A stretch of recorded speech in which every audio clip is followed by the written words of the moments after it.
Welcome back. The regulatory body ICASA has been holding public hearings this week as part of its mandate to promote competition in broadcasting and the ICT sectors. The purpose of this inquiry is to establish factors that have contributed to new broadcasting licensees not being able to successfully launch services and attract new subscribers. For more on the story, we are joined in the studio by ICASA Councillor Botlenyana Mokhele. Good evening to you and thank you for joining us here in the studio this evening. Why is this issue of subscription television in particular so messy? I suppose messy is in the eyes of the beholder. It's probably messy because it took so long for the regulator to actually do something about it. I think we had assumed licensing would be sufficient, and we hadn't looked into how we create an environment, a competitive environment, such that when you get new players in the market, they're able to thrive and take off. At the core of the issue is around market dominance. I mean, that seems to be what the main, pet bug is about. There are those who would argue, of course, that market dominance is the very reason people get into business in the first place. Isn't that just par for the course? It also depends on how you look at it. It's well and good that you have a dominant player in the market if it serves the consumers, And it's also well and good if you have a dominant player in the market, but not to such an extent that other people that even though they have the same rights, are not able to operate in the market. I think that's the main crux of this inquiry.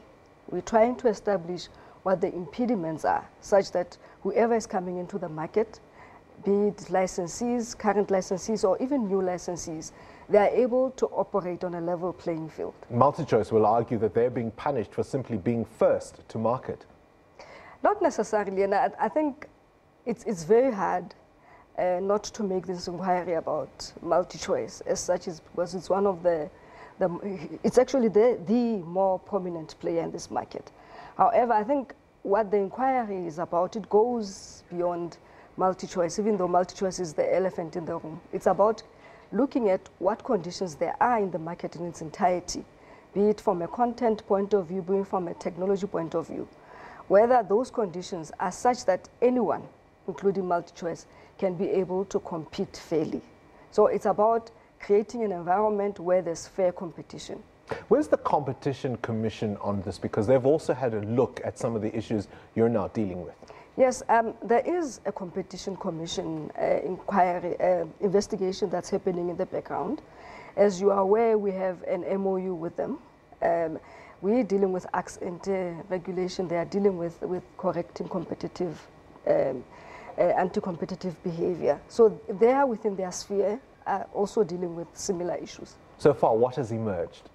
Nothing, at this point in time, in as far as this particular subject matter is concerned, the investigation is still in progress. I'm talking about your inquiry. I mean, what are you hearing? What are the submissions that are coming forward? What's the industry saying? Well, we're getting various submissions from even individuals. The individuals have expressed an unhappiness with the higher prices of bouquets. The other industry players have actually just mostly raised issues that impact on how effectively they operate in this market, in the broadcasting market generally, and the impact that it would have on the subscription broadcasting market. For instance, the SABC yesterday was presenting, they raised issues around how must carry regulations, which essentially means that pay TV operators are obliged to carry free-to-air channels on their bouquets free of charge. Is essentially working against what their original intention is, being that now their competitor has access to their content, to their detriment. So generally, there have been concerns raised specifically about what is perceived to be MultiChoice dominant positions, but also how conditions of the market and some regulations have actually worked against other players in the market.